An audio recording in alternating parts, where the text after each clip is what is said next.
Welcome to Ignite the Spark Within, a podcast designed to do just that, ignite your spark within you. I'm your host, Sarah Malone, owner of Spark Fitness and Lifestyle Coaching and voted Yahoo Finance's top 10 female coaches to follow in 2021. I believe everyone has a fire inside them, a powerful purpose, a story waiting to be told, and everyone can uncover and unleash this power. Every day you have the choice to either let your experiences shape you or take control and use your experiences to shape the world around you. You were made to experience happiness, freedom, joy, purpose, love, passion, and abundance. Disrupt the status quo, think for yourself, and join forces with those around you doing the same. Join me for thought-provoking conversations along with the strategies needed in order to help you ignite your spark within.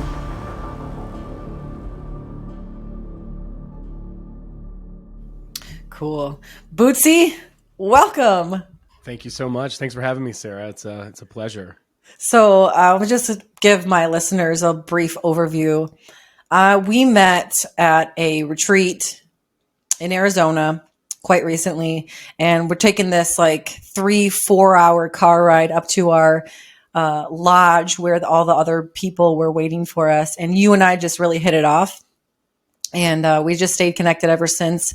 Bootsy's a comedian, but he's very, very educated and experienced as far as the spiritual world and theories goes and manifesting things. So I just want to thank you, first of all, for the connection that we developed on the retreat, but also for staying connected after.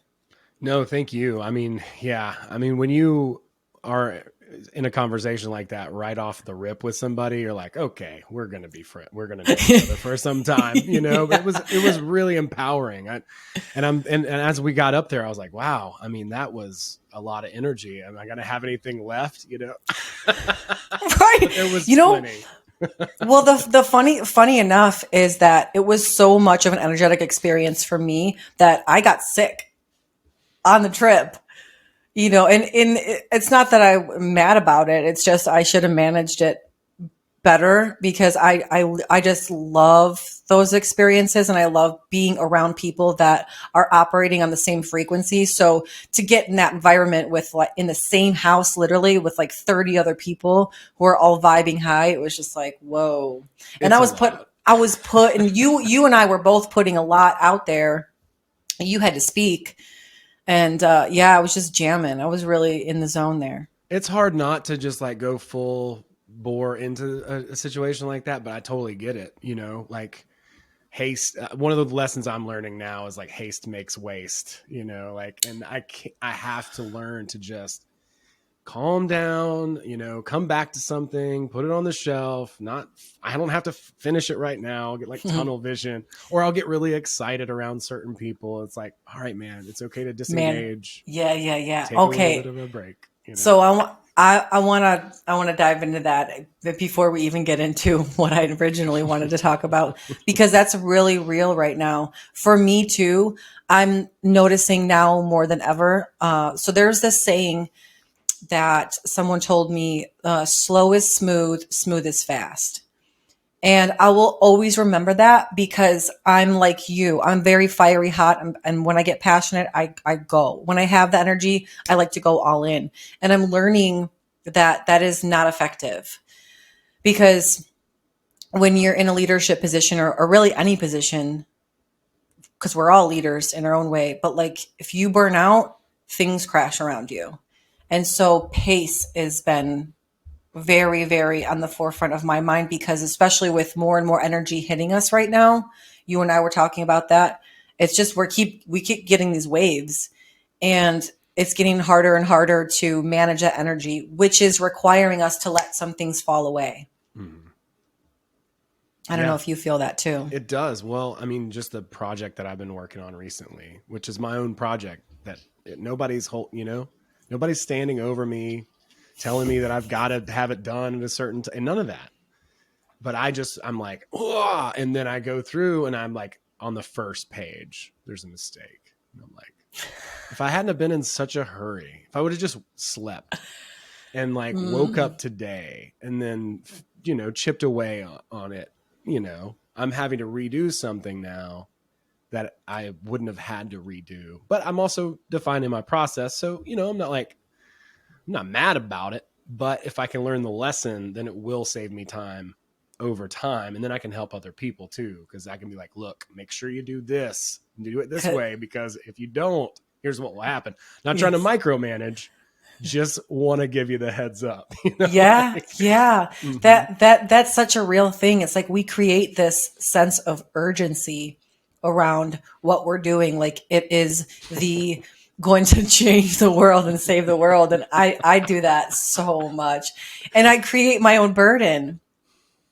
It's funny. I wonder if that's like, I sometimes wonder if that's just a certain mentality trait, or because I listen to people like Joe Rogan and Aubrey Marcus, and they all talk about the same thing, that we create this almost call and sense of urgency and burden on our lives, and we're the only ones setting that expectation.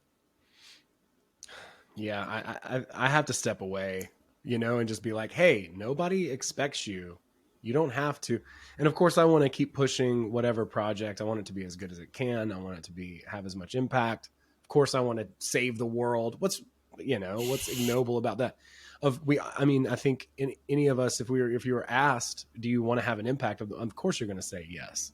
You Yes. know, so you know, it's part of that, and getting swept up into it it's definitely something that I'm learning to manage, and hopefully I will. Right, I'm definitely took a couple of knocks today or yesterday in this project, and that's fine. It's not like a huge project, but I'm learning a process. I'm defining it, and I can also teach it and show it to other people, which will Hmm. be really cool as well. So you know, it's good to make mistakes. It's good to fail forward. That's better than the alternative of not doing anything.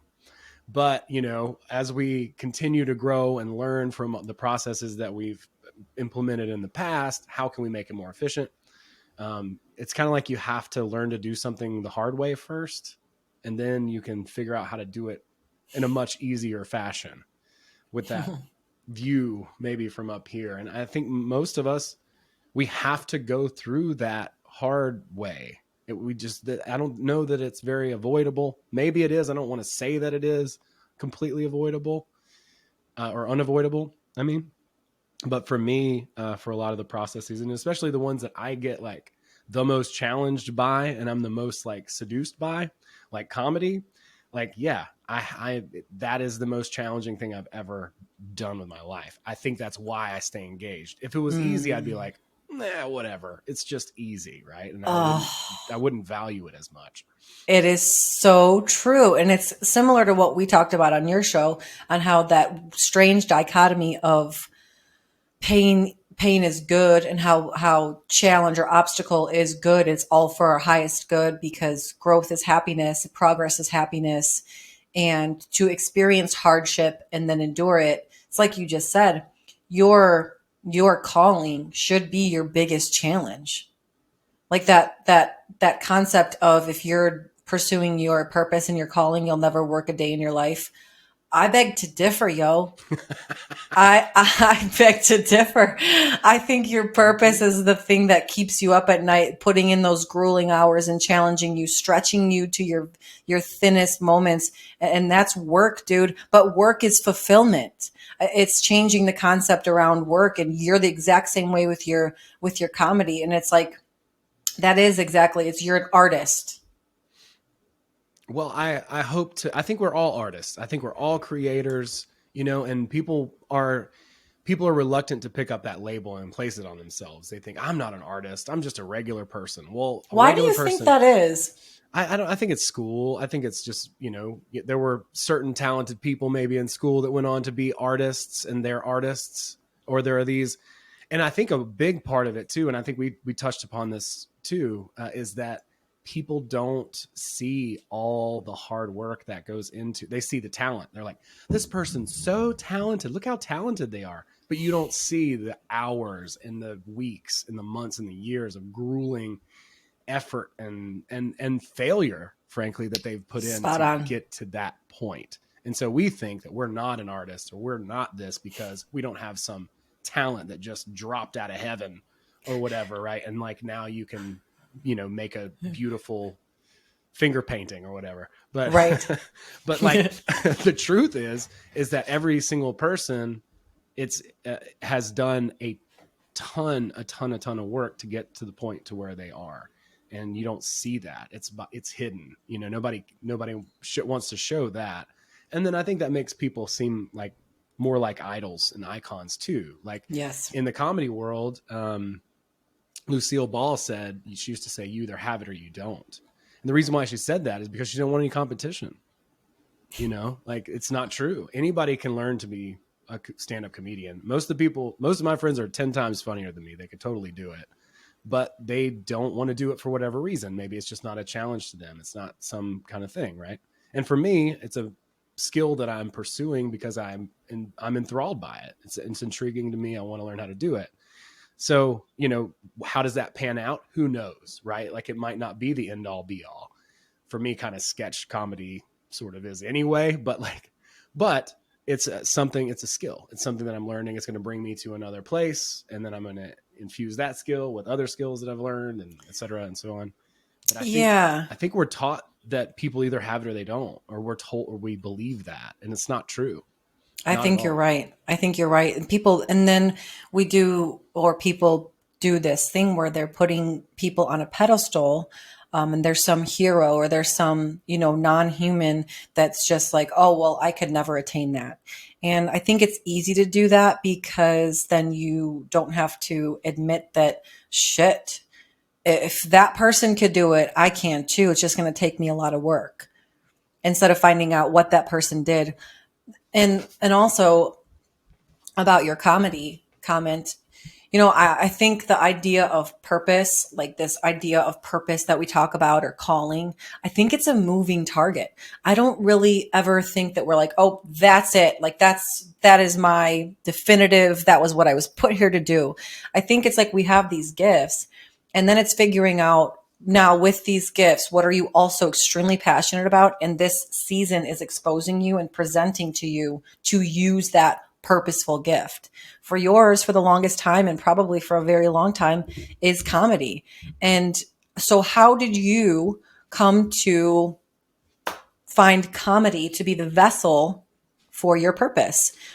And then actually first, what would you define as your purpose then? Sure. Yeah, that's my favorite question, because I agree with you. I think we're constantly evolving and growing, learning new skills. I think very much we see ourselves as like a role in society. Like we have to fit in this box. Like I'm a server, I'm a comedian, I'm an actor, I'm a producer. And that's what your purpose is. But that couldn't be further from the truth. That's really just a function. You know what I'm saying? Like it's not who you are. That's some box that was built by the Matrix itself to define parameters. You know what I'm saying? It's not you. It's not your real purpose. So for me, through a lot of work, and that was one of my biggest pain points, because I've always like wondered, what is my purpose? What is my purpose? And I struggled with that for about 8 years. And I tried everything. Like I tried to become an Outward Bound instructor. I was like, I'll be a raft guide. I am a ski instructor, like trying a lot of fun things. I'm fortunate for that. But musician, all kinds of different, everything I could really try. Tree farmer. Like I've had probably more jobs than anybody. I worked in restaurants and all kinds of different things because I really wanted to get a sense of who I was and who I am at my deepest level. And what I've learned is that my true purpose, I can bring that to whatever role that I'm fulfilling in society. So, it doesn't matter what I'm doing, if I'm rafting a boat or ski instructing or bartending or telling jokes or making a YouTube video. My purpose to me is to bring joy to people. That's really what I believe I'm here to do. So the way that I do that is probably going to shift a lot. I'm going to learn different skills and implement those and hopefully grow and do something unique and a little bit different over time that I don't even know what it is yet. Like I find that the universe is real good at surprise parties, and I embrace that. Yeah. So, as far as the comedy thing, that was something that my whole life people told me to do it. And because I was being told to do it and that I should, I didn't do it, Okay. So, and a couple of things as far as like stand up, I didn't know stand ups wrote material, which is kind of funny when I tell people that. They're like, what? I just thought like I watched Richard Pryor and George Carlin when I was a kid and Bill Hicks, and I was like, God, these guys are so naturally funny.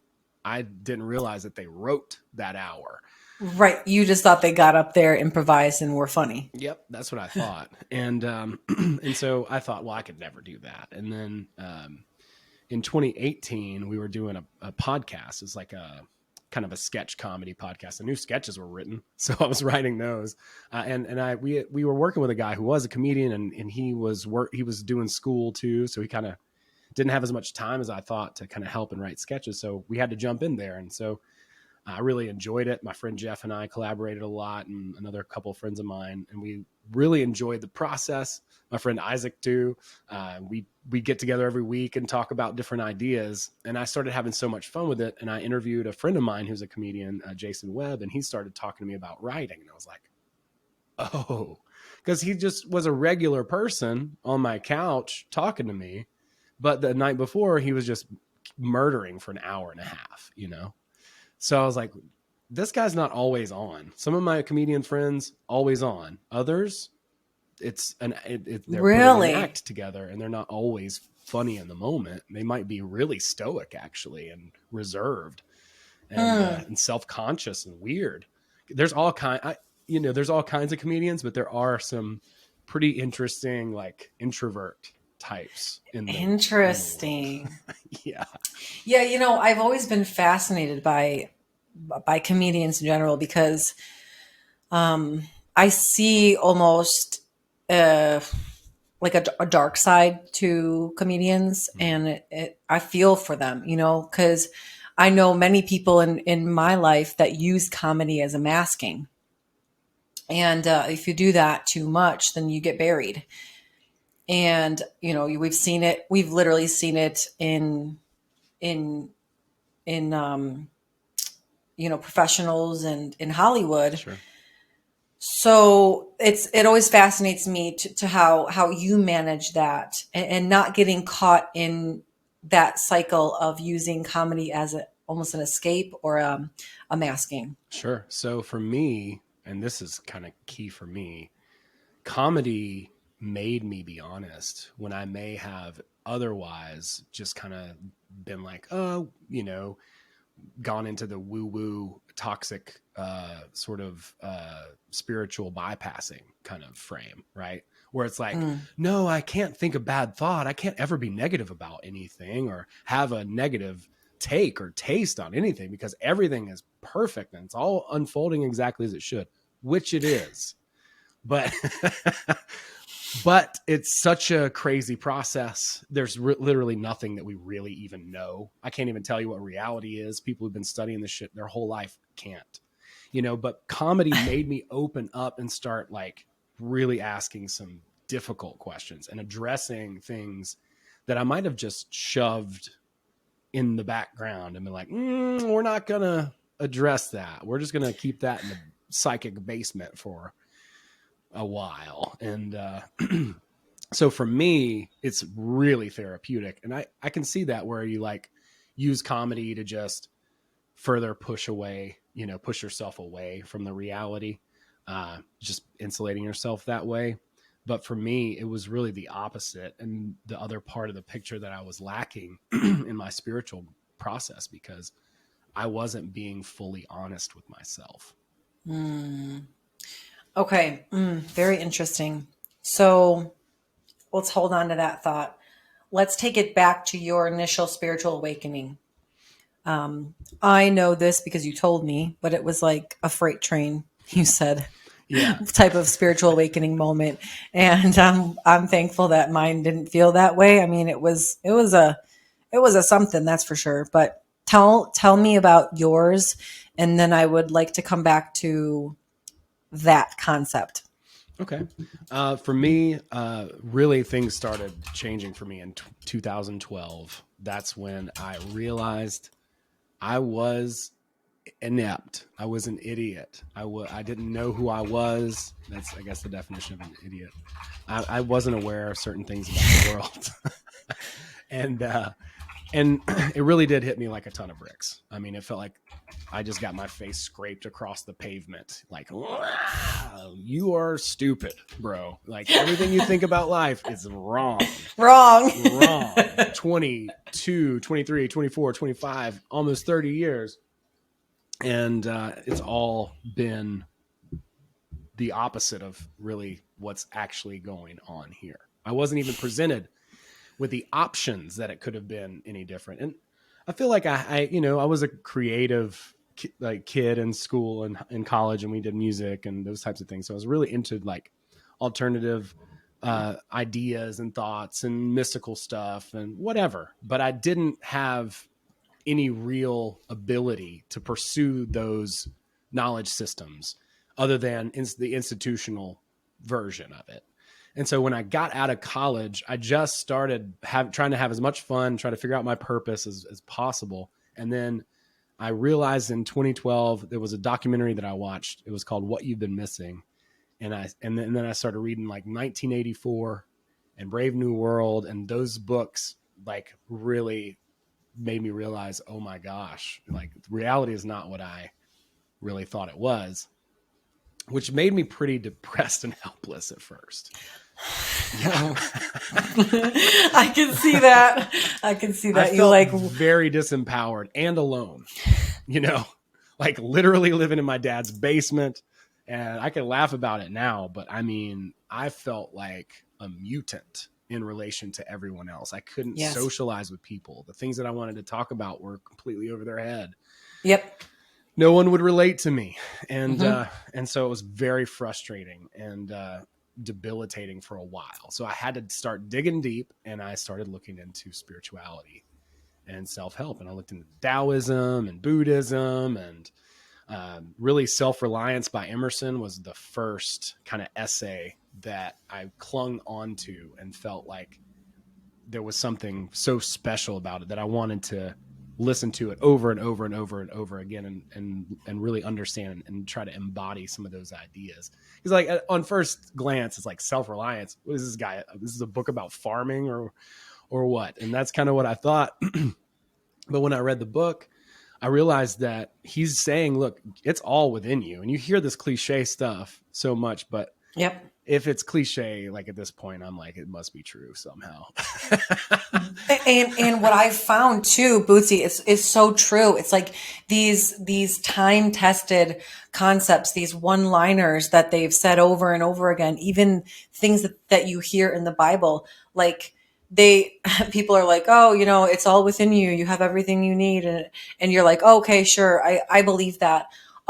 But there's a next level to that of actually experiencing it. And it's so much deeper than those words may even sound. Yeah. I don't think there are accurate words at all to describe what all of these different yogis and mystics and people are trying to say. That's why there are so many different books and interpretations of religion and spirituality. But that one in particular really got me. And As a Man Thinketh by James Allen, which that's a good one. The project that I'm working on is like kind of a reboot of that. I'm making it like not, it's very masculine language. So I'm like making it just where anybody could listen to it no matter what, and not have to, not that it matters. More neutrality. It's just gender neutral language, which I'm not like woke or whatever, but like if I was listening to that book in its capacity, I might be like, if I was a woman, like, oh, I would like to hear a version of this that's like less he this and he that, I don't know. So okay, sure. It's a test to see how it does too. Like I want to try it out and like kind of reboot it.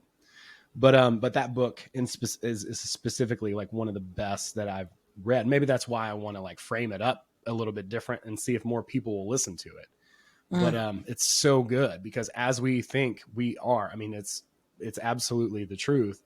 And so I started to get into that, and then more Eastern concepts after the Ralph Waldo Emerson sort of New Thought, early 1900s stuff. And then I found a book called Reality Transurfing in 2016 that really tied the room together. It had like we've got a visitor. Hey there. It tied a lot of the like transcendentalist, self-reliant concepts together, but also in a spiritual way, and talked about how energy moves in larger forms, like energetic thought forms, what he calls pendulums or egregores. And that, like, that totally changed everything for me. At that point, I was like, oh my God, like I'm actively involved in this. I'm creating what it is that I'm paying attention to. I'm giving it more energy by being so reactive towards it. I'm starting to Yes. understand polarization, read the Kabbalion and books like that. And You have, okay. That was on next on my queue yeah, and it was to all read that that. kind of stuff that really kind of got me into this world. And then I saw so many people suffering like I did that I want to be like, hey, dude, that's not necessary. Like when you tell me that your kind of Exactly. experiences was not your face being scraped across the pavement, maybe I just needed that. But I hope that it's not necessary. Like you would hear some people say, oh, it's necessary. You have to hit rock bottom or the dark night of the soul or whatever. But maybe it's not. I don't believe it is. And I would love to, even if it is difficult for people, at least be able to provide a sense of camaraderie, community, support, those types of things so that, Guiding. yeah, Yeah. Oh yeah. Okay. So I guess I should say, I guess mine was pretty brutal. I mean, I did feel, I guess I just, I don't know, when you're going through it, you're just like fucking head down and I'm in this, let's go. But I felt the same way. I lost a lot of friendships. I remember so specifically going to a birthday party of literally my best friend. And I had just received like a lot of upgrades and just, going through the whirlwind. And I felt like I was so displaced. Felt like I was sitting at the dinner table looking around me with my eyes wide open, like, oh, like I do not belong here. I can't even connect with anyone. And it was so bizarre. And I remember crying. I was like, I don't want to be here. I don't want to be here. I need to go. And so that was hard. And it's like every tool you've ever used in the past, it's just like it doesn't work. It's not working. I need a new tool. I need something new. And everything starts to get sifted and shifted. And I've found that the more you resist it, the harder it is. The worse the experience is, the more suffering, basically. And so I chose to surrender to it. And maybe that's why it didn't feel so hard, even though it was difficult, if that makes sense. No, that does make sense. And yeah, I mean, ultimately, I have been able to find, especially in the past couple of years, connect with people and find people that I really enjoy and have similar values and share ideas with, and realize I'm not that weird. I'm just. Well, you're still very weird, Bootsy. Yeah. I'm just kidding. Well, but that's why we love you. But know that there are other people out there that are having similar experiences. I'm not crazy. I'm not seeing something that's not there, like shouldn't be thrown in like a stockade. A home. Yeah, exactly. Yeah. So that makes me feel much, much better. And it's been really good to connect. But yeah, I really want to provide that like support system for people as we are all growing and learning. Like we're all here to learn. Yeah. And I think the greater purpose is to learn what unconditional love is. That's what we're all here to do. And so we all have our own path to that, our own experience. And of course, there's going to be some conflict. If unconditional love is truly unconditional, then it has to be tested. It has to. Like, Oof. Otherwise, you can't just take it for granted. Yeah, because loving someone when it's easy is not very hard. Yeah, that's really easy. Well, I guess that's why they would call it easy love. But yeah, that's a really, I like that. That's a really good point. And yeah, the greater purpose for all of us collectively is to grow, to learn, to evolve, and to love. That's the destination, is love. And that goes for self and then for everyone else too. Very beautiful. Yeah. Helping people to navigate this process is kind of what we're experiencing now and the world is needing more of. I feel like a lot of us have gone through our spiritual awakening early on so that we could help those who are awakening now, because it is a whew. Whew. Mm-hmm. Mm-hmm. So okay, so then what I wanted to, so you dove into more an educated route. Yeah, I started reading a lot of different books. I found one of my mentors, Richard Grove. He did the Peace Revolution podcast back then. Still around. I'm pretty sure you can find it. And started digging into classical, liberal education, the trivium. I never really got deep into the quadrivium, but the trivium method, critical thinking, like reading a lot of different books on politics, history, all kinds of different things, even fiction books. But then coming out of that and, you know, uh, really starting to do my own work and realizing that I wasn't just a victim to the system, because that's how I had it framed up for a couple of years, like 2012 to 2014, were like just me being a victim. And then 2014, I was like, all right, I think the pendulum swung for me. I was like, all right, if you can't beat them, join them. Fuck it. I'm going to learn digital marketing and make $1 million, which I didn't make $1 million yet. But but that's not me either, right? So like I swung way over to the other side, and I was like, well, what? So I feel like I've come back into a little bit of an equilibrium now. I can be social again. I can be around people regardless of their views, because it doesn't matter to me anyway. Through learning a lot of like the quantum stuff, it's like every point is valid. It's having whatever experience it's having. So I'm not going to fuck with that. I'm just going to let it be what it is and not cause disturbance. Because I didn't realize how many ripples I may have been creating. Imagine going into a shopping center and saying, please don't kick me out of here. What do you think is going to happen? You know what I'm saying? You're like, dude, get out of here.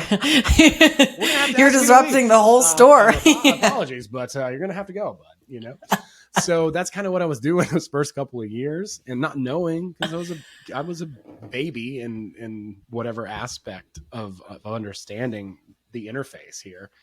And then over time, I've just been learning more and more and more about the spiritual aspect and how the mental world and physical world go together, what metaphysics really are, which was stuff that like I wish we could have learned in school. I would have been so like, I failed philosophy in college, which is like my favorite thing ever, because I was like, well, what about yeah, you're that kid in the back that's like, challenging the teacher. Right.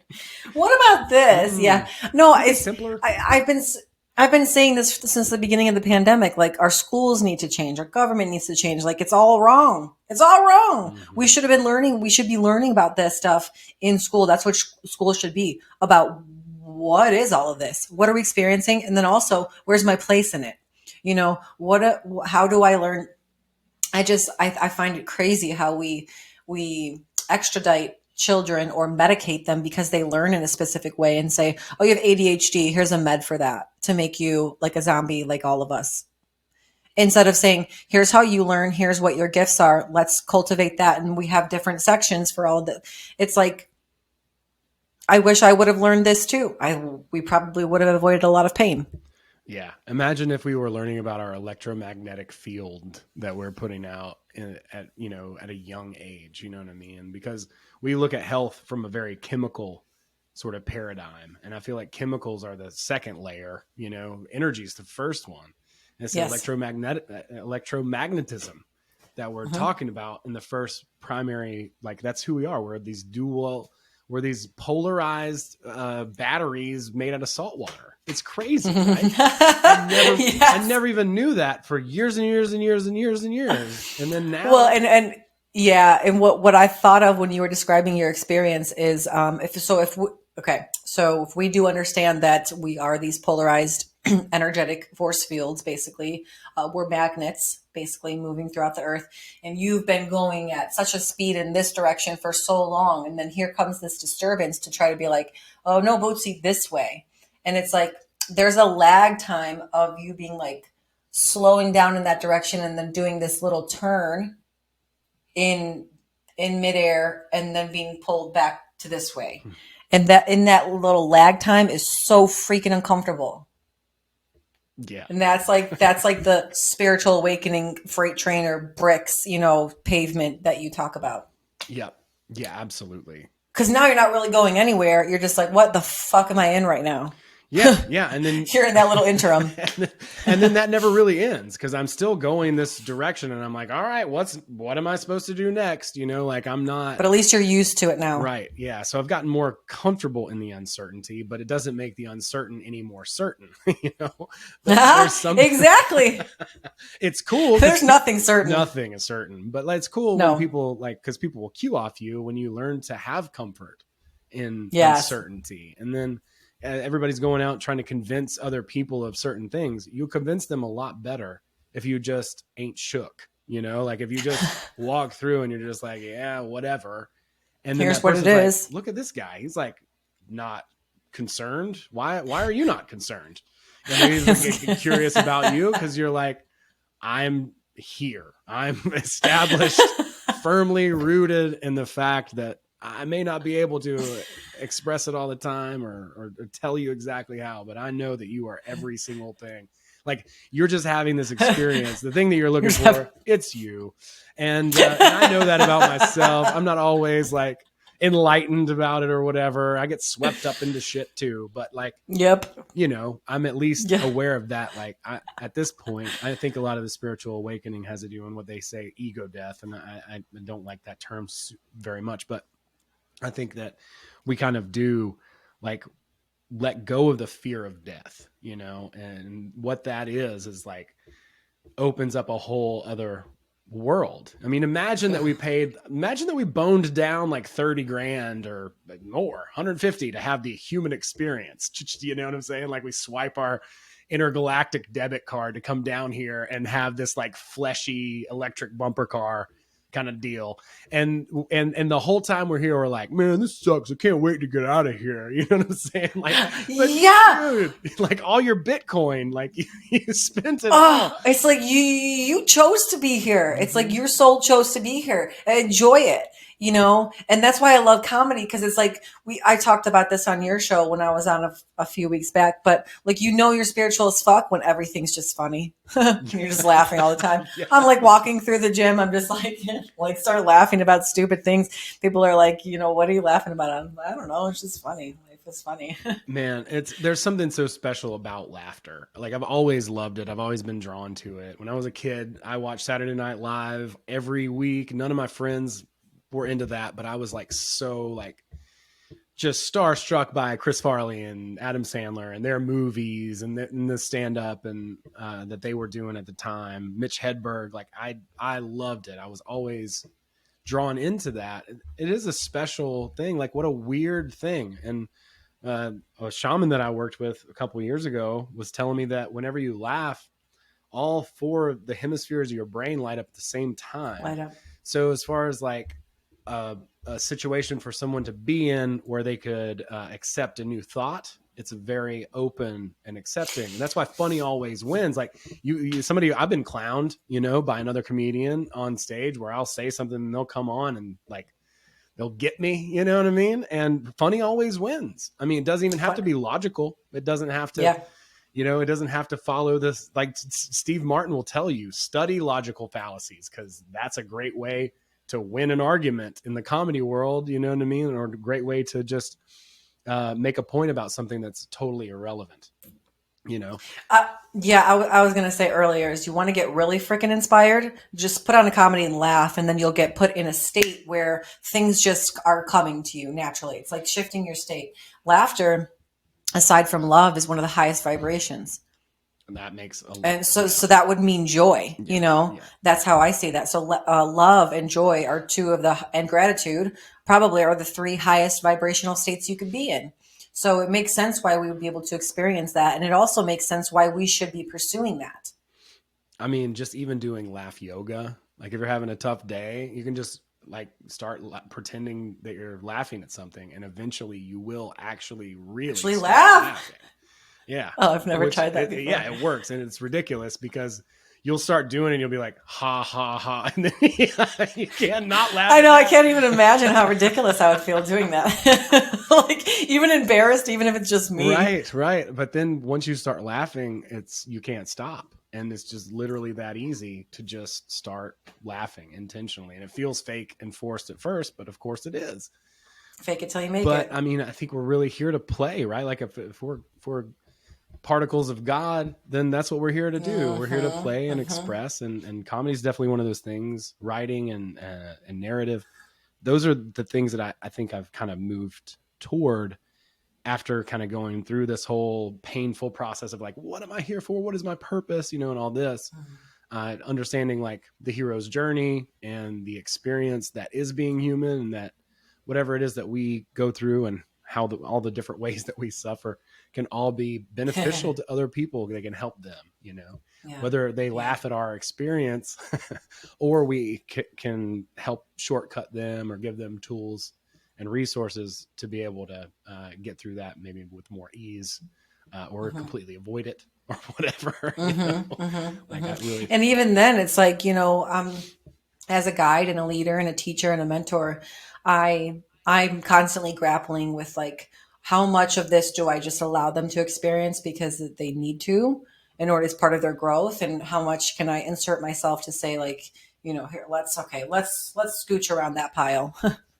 Yeah, that's always a fun fun game to play. Like, it's like, I hate watching this, but I'm going to have to let you step through that because this is your lesson. No, absolutely. But to be there and to be like, hey, listen, you're going to be experiencing a lot of things, right? Like, I'm getting better about this with my clients, Like when we start to do that trauma work, I can be like, listen, make sure that you're, aware. You could just bust out crying and have a memory anywhere. You might be at Waffle House and and just hanging out. Of all the places to be, I just had an experience. That'd be the worst place to be, where it's just I'm at Waffle House and I just start bawling my ass, breaking down over a waffle, and then the waitress comes up and she's pregnant. She's like, "Oh my God, I'm so sorry. Is the order wrong?" Mm-hmm. It's like, no, it has nothing to do with you. No, but since you asked, it all happened when I was here's all the money 12 in my years wallet. old. I gotta go. Because that shit happens, like it does. You start digging on this stuff and it starts coming up, and and I think that's a big part of what what I had to face and why I got shown what I got shown. So when I did in 2012, it's like I needed to understand all the ways that I was a victim, and change that mode for myself so that I could be like, put myself at the cause. And when I swung all the way over there and I'm like, I'm going to learn digital marketing and make $1 million. But it's like, I still didn't have the capacity to be like a freaking affiliate for some program I didn't believe in or something. Thank God. Thank God, it's right. But you take that and you realize, oh, okay, well, I'm actually at the cause if I choose to be of my situation.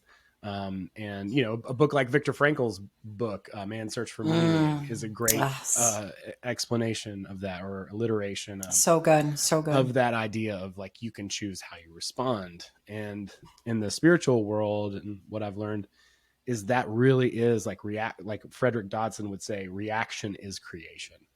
Correct. So however it is that we respond to that situation, we're actually influencing the sequence of events in the future. Like, my washer goes out, yay, I get to get a new washer. Or, oh man, why isn't the world taking care of me? This is just another thing. I had $200 extra. Now I'm going to buy a dryer or a washer. The dryer's probably going to go out, and my car's, like this unfucking godly unraveling that I used to do, years and years ago. I remember one little thing would go wrong. It wouldn't even be a big deal. And then it's a spiral. Yeah, I would just spiral. Downward spiral. Mark England talks about this all the time. Him and I, if you've heard of him, he's known as the language guy. And, his whole concept and courses are about changing the victim mentality with your language. Our language with ourselves is the most important conversation you can have. And switching that to, like you just said, now I have to, or to now I get to. And it sounds so like, oh, shut up with your positive thinking or positive speaking stuff, but it is real. It's super real. We're constantly circulating and cycling stories, and how we communicate these stories to ourselves is going to dictate how we feel. And then how we feel is going to dictate what type of actions we take. Yep. And for me, like that's where comedy kind of came in and helped me, because I could be like, okay, this is incredibly inconvenient. And I can see, the sense of humor in this and the inconvenience. But I can also still be grateful for the experience that I'm having, right? Like, Well, here's the thing. It's like, I almost picture it like, all right, well, this is happening. It's going to be happening whether I like it or not. mhm. I can choose to enjoy this happening. That's a choice because it's going to happen anyways. So you can choose to be happy or content in the moment or not. And who knows what it will lead to, like it might lead to something. Like for me, when I started doing comedy, I was like, okay, well now I've got to do open mics for all these number of years and follow the traditional trajectory of everyone. And there's nothing Mm-hmm. wrong with doing that. Like I said, there's something about doing all those hard things that's important. But if I wouldn't have appreciated it, enjoyed it, then I don't think that I would have gotten some of the opportunities that I've gotten. Because like as soon as I started doing comedy, I hit up a friend of mine. I sent him just a silly Marco Polo one day when I was on set at this weird hospital. Made like a funny video and sent it to him, and we wound up getting in conversation. And he's like, I didn't know you were doing comedy. And he's like, I am too. And I'm like, oh my God, well, we've known each other for all these years.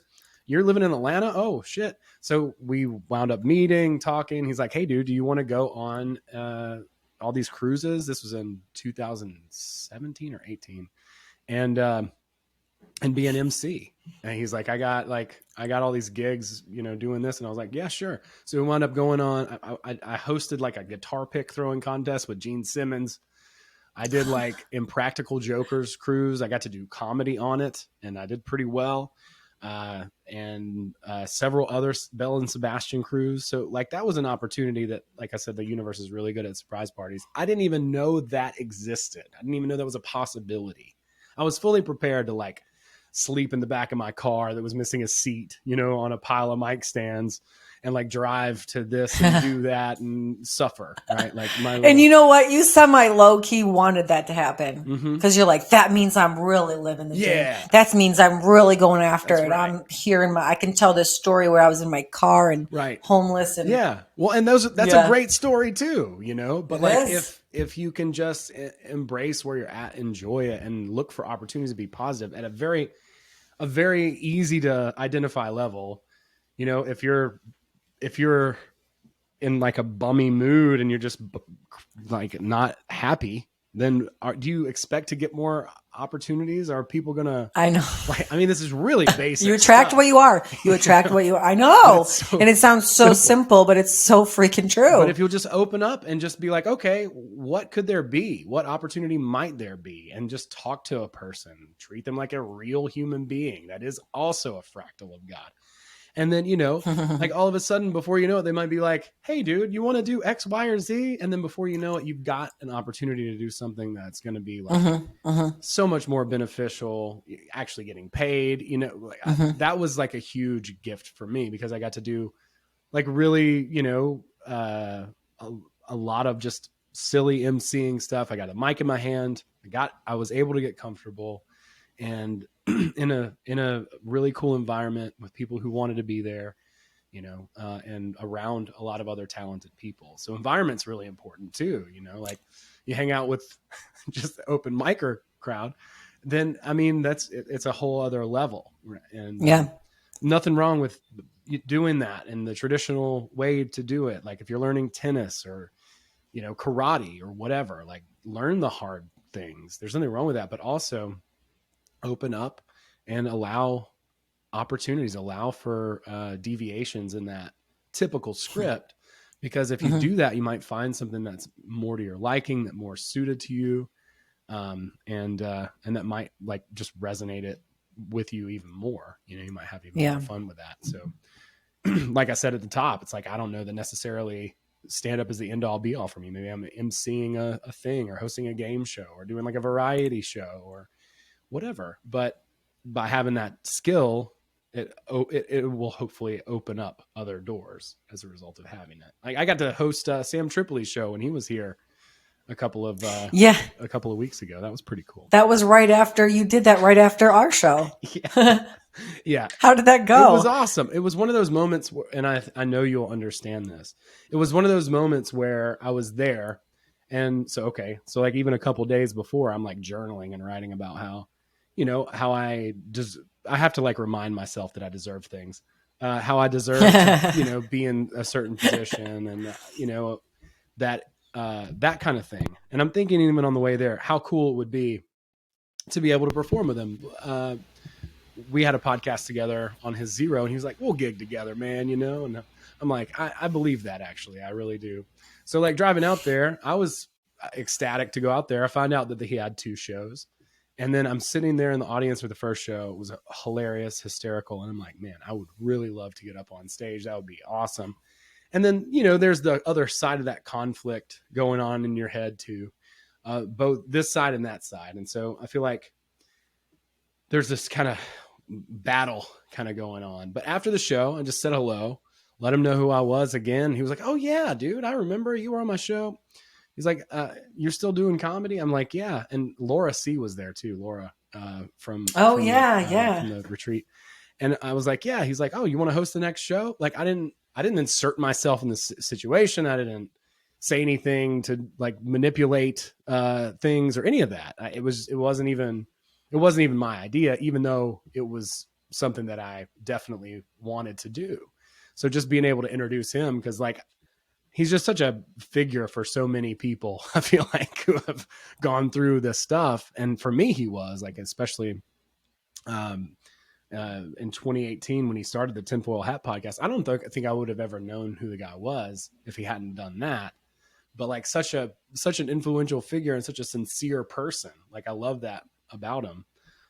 So it was really an honor. So I consider that even like more special than the Impractical Jokers or the Gene Simmons thing, because to me, it was more of a, I don't know, like a specific manifestation, for lack of a better way to say it. And that's just me hosting a show, just going up for 5 minutes and then just being like, yo, check it out. Here's Zane. Zane was hilarious. Yeah. His opening comic. And then Sam killed it, it was so very funny and been doing, doing comedy for such a long time. So I could also see my ability versus people who had been in the game much longer time, see where I can improve and all of that. But ultimately, making that connection, being able to serve, right? Like just getting the audience as hype as possible and getting the opportunity to introduce one of my heroes. That's pretty unreal. So I have to. And it's so purposeful. It's so fulfilling. It really was. Like even just before that, I had one really, really good set where as I'm driving home, I'm like, fuck, like I'm funny. Right. And like, that's like, I love that so much. I love those moments where you're like, damn, man, I'm so proud of myself.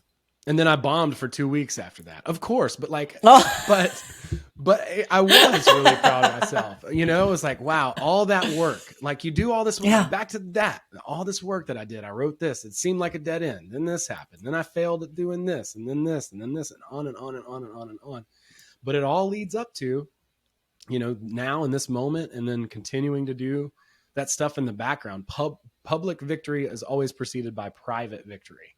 There's many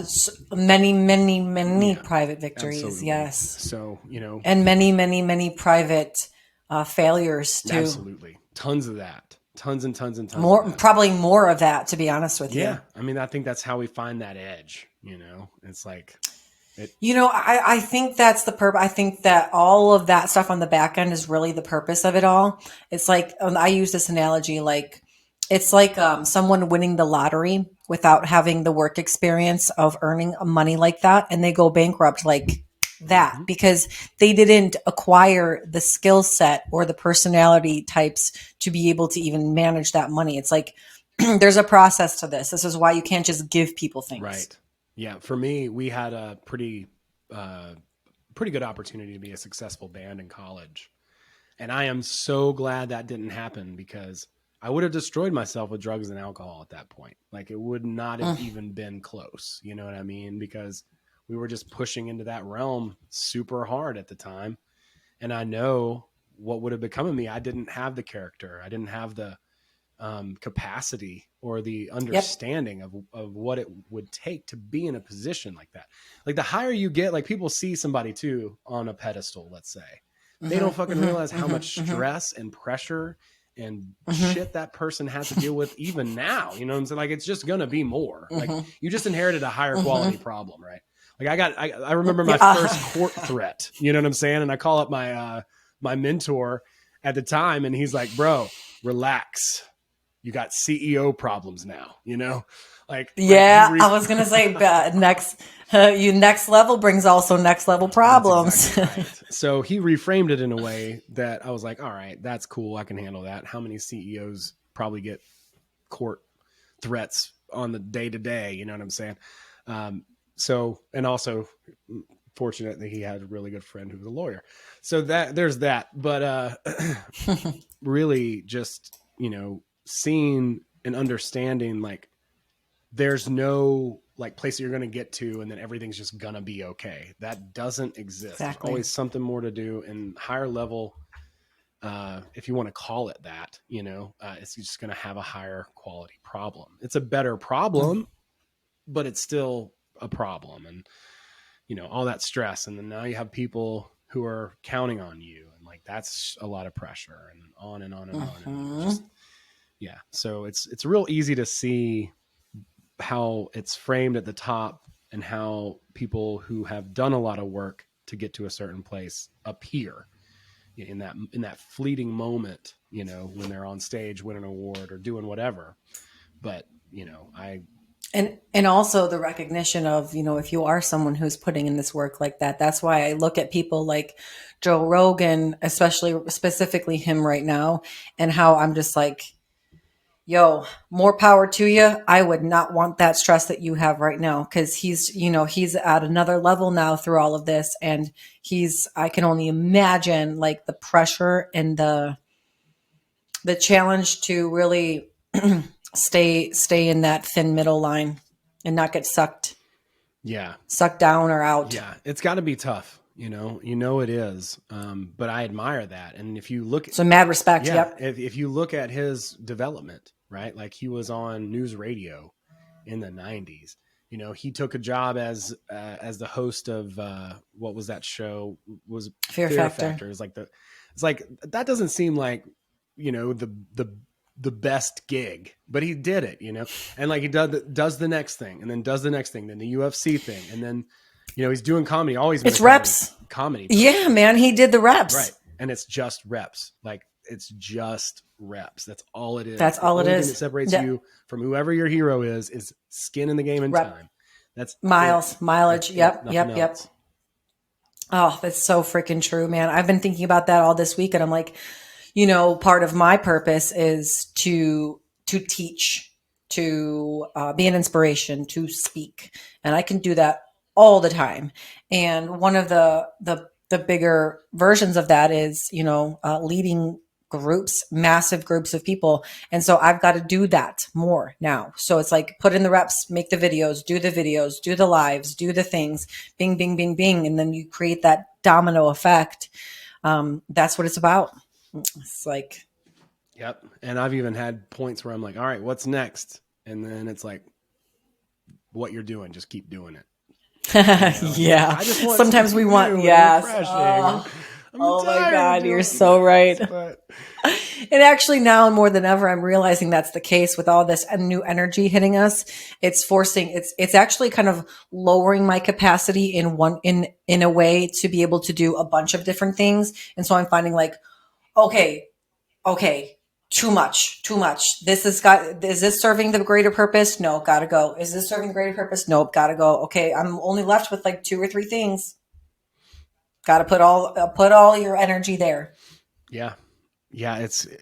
And one thing that helps me a lot is putting my energy in different places. It's like, I'm working on this like book / audio book, and that's good. And then I've got, you know, a podcast, and then I've got, you know, another side project that I'll do or something. Mm-hmm. It helps me, you know, because I'm constantly doing several things. But if I was going to do just that one thing, Get burnt I would out. be like, yeah, like I think we both, you know, I'd be like I was yesterday, like I got to finish this right now. Like it's so important. Yeah. Nothing else matters. It's like, dude, chill. Like if I would have just stopped and Yeah. like, okay, I'm going to work on a different project for 20 minutes. You're right. Changed. Yeah. My whole rhythm would have changed. You know, the vibe would have changed. I would have been so strained and so, you know, focused on getting this Yeah. thing done. And it wasn't like, it wasn't bad focus, but it wasn't like flow either. You know what I mean? Like to a certain Mm-hmm. point it Mm-hmm. was. And then you hit that point of diminishing returns where you're like, I just want to finish this, you know, or that's how Well, I and felt. then oh my God, we are so much alike, and I feel like we're very similar in the nature of self being self analytical and self assessment, because I do the same thing. I'm like, where is this like little fine balance of, okay, it takes me this long to get in the flow state, and then I'm in the flow state. But then once I reach this point, now I'm burnt out and it's hard for me to focus. I'm getting sporadic. Do I just like try to dive in more, or do I dip out and go for a walk and change the, change my state for a second? And, you know, and a lot of times what I've tried to do is force it, stay in it, keep working, keep working, keep working, keep working. And I'm like, what did I actually accomplish in the last hour? Like I wasn't really efficiently working. I was pinging all over the place because I needed to just take a break or switch gears. Mm-hmm. Yeah. And that's what I've been trying to do too. And a walk is the perfect thing for me to reset. It's like Same. 20 minutes round the block, I come back and I have a Yep. completely new perspective. For a while I was doing so good on it. I would set a timer, like an hour of deep work. If you've ever read the book Deep Work, I can't remember the author, but he talks about it. Usually like a professional, like a real top level can do like 2 straight hours of deep work. But most of us can't do that much deep work for that continual amount of time. So I was setting my timer for 1 hour and then go take a walk, go take a 5 to 10 minute walk, then come back and you can do that again. Yeah. It's really helpful. Well, I had so many, we didn't get to any of the questions that I had for you today, which is perfect. I think it's perfect, as you and I both know. But I'm just curious to know, like, what is one or maybe multiple things that you can remember that you didn't feel like you were being honest with yourself, or that you had to uproot and come away of in your spiritual awakening experience? Yeah. So much of that was really derived from the idea of positive thinking, new thought, that I couldn't be honest with myself. I couldn't say that I didn't like something, that I had preferences even. And so like getting into the creative work and writing comedy and understanding drama and story arcs, it's like, look, if everything went perfect, no one would watch this movie. Why would you even want to be involved in a process like that? But understanding like the hero's journey, Joseph Campbell's stuff, right? Like the journey into the unknown. We all are faced with this, and we have the call, you know. And do we take that call into the unknown? That's the abyss. And then we learn something new about ourselves, and we come all the way around the circle with a lesson. And now we have something that we can literally share with someone else. And often that's a story. And that's how kind of comedy works. It's how narrative works. It's how TV shows and movies all follow the monomyth. So for me, being able to be honest and face some of those things that I would have probably otherwise shunned, then it really opened me up to a lot of depth, and also enriching and enjoying the experience, even when it's not so great, right? Like, because again, if everything went perfect, what a boring ride it would be if there wasn't the up and the down. It's like, all right, well, embrace the journey of your character, your avatar, which is obviously a lot more complex than, let's say, Mario, but it's the same idea, right? Like it's the same idea. So if you can put yourself in that sort of third person, viewing yourself as the character and being like, oh, look at this shit. This is going to be wild. This is going to, let's see how this goes, you know, like this is curious and mysterious and we're not sure what's going to happen next. I mean, you could lose it all. I mean, it's not a real risk if you don't risk anything, you know, but understanding that death is nothing to fear is super helpful in that. And then saying, okay, well, what is the worst case scenario if I do X, Y, or Z and it goes a certain way? And being able to kind of just accept that and then make a decision based on that. So, you know, for me, it's really been about coming out of hiding and just being honest. And I'm such a people pleaser by nature. I'm a type 2 on the Enneagram and so I've had to learn a lot about myself and just having stronger boundaries and being more of an individual. And that's come from me legitimately identifying things that I didn't like, that I had preferences for. I wanted things to be a certain way different, not like trying to micromanage those or change them at a concrete level, but just in acknowledging the truth of it. Like this expression that I am, you know, I like pickled beets, right? Like not everybody does, you know what I'm saying? Like it's a pretty obscure food. You know, my grandfather ate them out of the can when we were young. But I always loved them. But so like, that's just a silly example, but you know, there were things that were almost like tiny that I wouldn't acknowledge, that I would just allow to go and not say and not call the elephant in the room.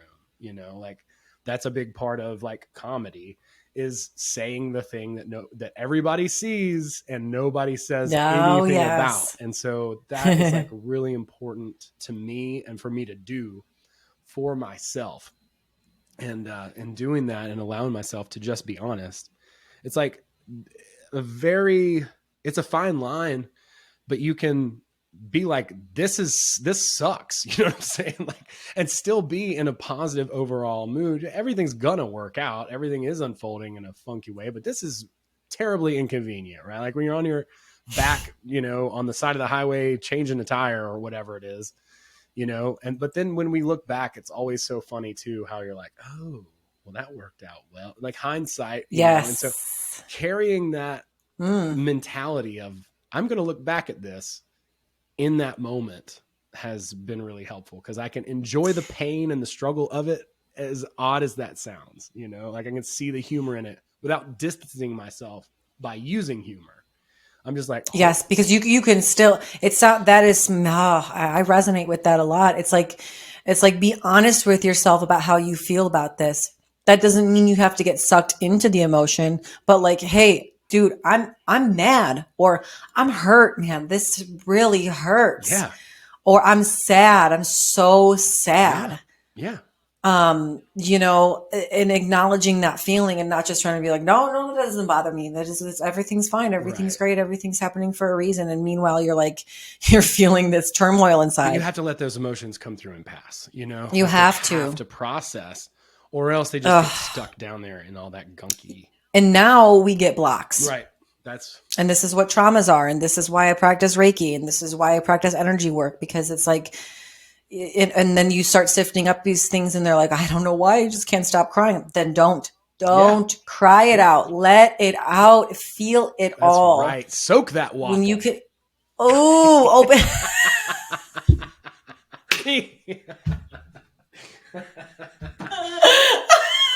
It's, you know, I mean, perfect time for that comment. Soak that waffle. That's going to be the title of this podcast. Soak that waffle. Soak that waffle with Bootsy Greenwood. It's going to take them a long time to be like, what? I wonder what this means. What does this mean? Well, it's going to get a lot of views. I'll say that much. People are going to be like, soak that waffle. What the fuck is this about? This is like a new hip hop tune or something. Oh, yeah. That's perfect. That's a perfect place. I love that. I think a lot of people can resonate with that, because that's a very universal human failing, I think, is this thing, the image we try to uphold and the illusion of okayness. But it's not until we can embrace and open up our hearts and and allow and surrender, that we can really move through these things and not just move past them in spite of them. Yeah. Yeah. Yeah. It's having a real experience as opposed to like discounting it and or hiding from it or pretending like it's not there. And Hmm. that, Which then it's like, yeah. Even before then you our just, van ride, like Joe was telling me, he was like, "Are you ready? Are you ready to get vulnerable?" And I think that's really what it's about. It's like you have to just open yourself up and just say, "All right, you know." so yeah, it's that word vulnerable is so interesting because people don't want to do that, but then they want love, and you can't have one without the other. It's true. Yeah. And you also can't have trust or loyalty without being vulnerable. Mm-hmm. Because how will you ever know? How will you ever be able to feel loved if you're not completely yourself in a vulnerable way and then still feel someone's love coming at you even when you've done that? Or if not, you've at least loved yourself by being vulnerable and saying, well, I put everything out there, and that's the truest form of love that I can give myself. Yeah, absolutely. And give yourself a pat on the back just for being here. You know, like just give yourself a pat Okay, on the well, back. Yeah, I okay, mean, thanks. yeah, it's well deserved. You know, like Thanks, Bootsy. absolutely. Oh, you're talking to I everyone else and too. yeah, Okay, sorry. and yeah. The world is all about me usually. I get into that space myself. I'm like, I'm what just am I kidding. doing? But no, it's a Oh, good thing. I encourage everybody to like. You've done a lot of work, guaranteed. If you're here listening to this podcast, I guarantee you've done work. And mm-hmm. so, you know, the results, they're not going to show up probably the way you think they are, but they are going to come. You know, it's just about continuing and just, you know, keep on digging. You know, what else? But what else are you going to do? Right? Like, you know, it's like getting that message. It's like, well, what's next? What do I do next? The same thing. Just The same. Keep keep digging. going. And it's like, it's not what I want. I want something refreshing or different or like a change of environment or this or that. But it's like, nope, just keep doing the same thing. And the more that you do that, the more you can continue to add to it too. So you'll be spinning Mm-hmm. 2, 3, 4, 5 plates, you know, and then hopefully get to the point where you can shift that energy and attention and skill into a way where you can shift that focus into other things, other areas, and have some of those other processes simplified, you know, ideally. But I don't think you get to that point until you have put the work in and you consistently and also have those skills developed well enough to where you can handle what's going to happen. Those CEO problems, Mm-hmm. you know. Yes. Yeah. Oh, so well put. So well put. Well, hey, that's like a perfect place. I always like to conclude my episodes with one question, and then I want you to tell everybody where we can find more of you, because I can guarantee you guys, like, just dive into Bootsy's stuff he's putting out there on all of his platforms, and he'll say those in a moment. You'll laugh, you'll be enlightened, you'll grow, you'll learn all of the things that we should be doing every day, anyways. But one question as we conclude: what would be the biggest compliment that Bootsy Greenwood could receive from someone? Wow. That's tough. As a comedian, it's always like, you're so funny. You know, we all love hearing that because, like, even Chris Farley would call people, you know, and be like, "Am I funny?" I don't know why, because like the funniest person who maybe ever walked the earth. But I love that. Oh, that makes me so Yeah, it sad. is. It is sad, actually. A lot of folks, especially.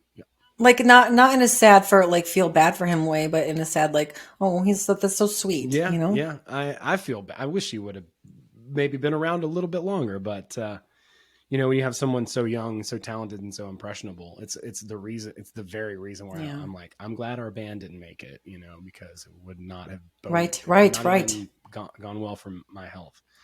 But yeah, Yeah. you know, that's kind of a cop out maybe, but it's true. We all love hearing that, and you know, or fun. Like I like to hear that I'm fun or that people enjoy being around me. You know, as a type 2 on the Enneagram, not that it's about that. I'm not trying to eco identify as that, but you know, we just want to be loved. And that's really what it comes down to. So, so that's really the best thing, I guess, yeah. Any form of love. There's so many great compliments to get, like your beard is like a bed of nails, or, or whatever. But now that you said that, I'm wondering to myself, who has told you that?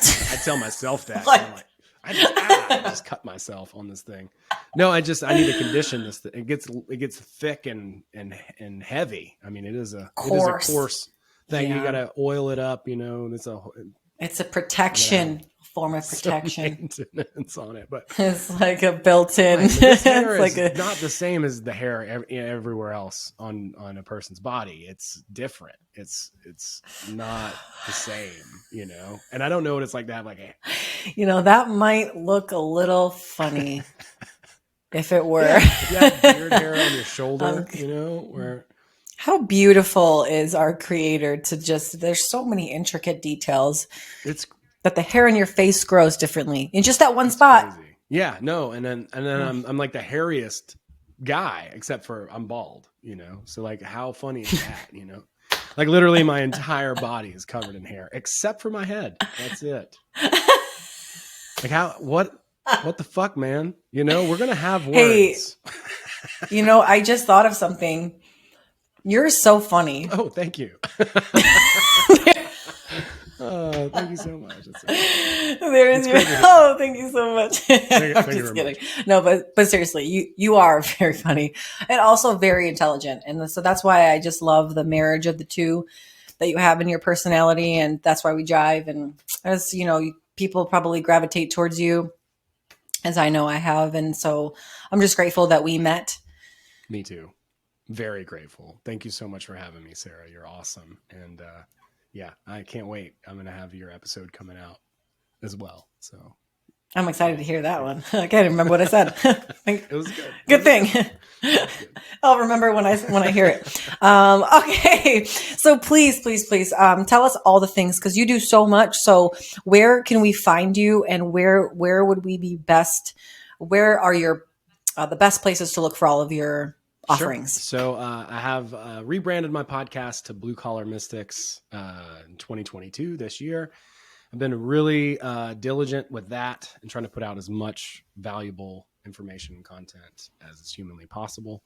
Really excited. I got Robert Wagner, who wrote the book on lucid dreaming, to come and talk to us on 4/4. So that's a live stream. So that'll be fun. And awesome. And then anywhere else, Bootsy Greenwood is my stripper name. That's my pen name.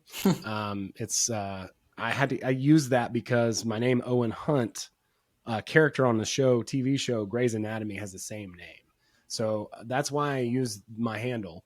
But you can find me at bootsygreenwood.com or at Bootsy Greenwood anywhere. And then on the RSS feeds, Blue Collar Mystics, hosted by me.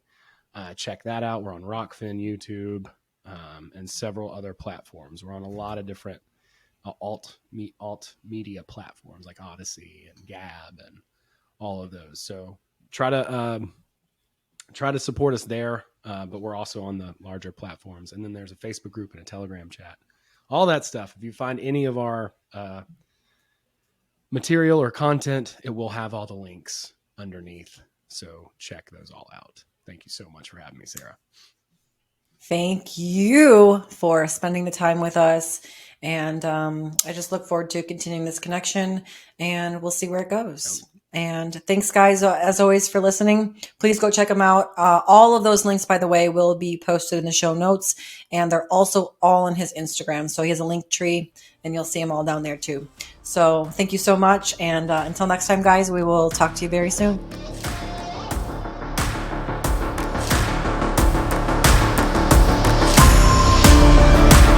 Thank you so much for listening to this episode of Ignite the Spark Within.